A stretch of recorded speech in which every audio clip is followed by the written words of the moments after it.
সম্মানিত ভিউয়ার্স, এনসিপির রাজনীতি যারা করেন, নাসিরউদ্দিন পাটোয়ারি, জমিদারের নাতি সার্জিস আলম এবং হাসনাত আব্দুল্লাহ, আমি ব্যক্তিগতভাবে মনে করি এরা ভালো ফ্যামিলির মানুষ নয়।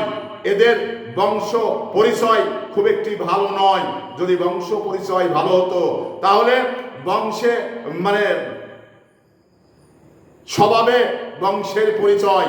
তো এরা যে বাংলাদেশে আচরণ করছে, এরা যে তারেক রহমানের ব্যাপারে যে ধরনের মন্তব্য করছেন, তারেক রহমানের ওয়াইফের ব্যাপারে যে ধরনের মন্তব্য করছেন, তাতে করে আমি কখনো ভাবতে পারিনি যে এনসিপি কিছু নেতা তাদের বংশ পরিচয় ভালো, তাদের জন্ম পরিচয় ভালো, আমি এটা মনে করতে পারি না।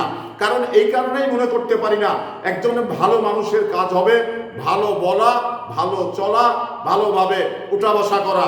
তো এনসিপির নেতারা এই গণ অভ্যুত্থানের পরে তারা যেভাবে আচরণ করছে, যেভাবে মানুষকে ইন্ডিকেট করছে, যেভাবে আক্রমণ করে কথা বলছে, তাতে করে আমি মনে করতে পারি না যে তারা ভালো বংশের মানুষ।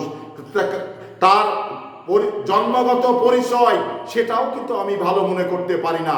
কারণ ভালো বংশের পরিচয় যদি হতো এবং জন্মগত যদি ব্যাকগ্রাউন্ডটা ভালো হতো, তাহলে আজকে এই ধরনের মানুষকে ইন্ডিকেট করে কথা বলতে পারতেন না।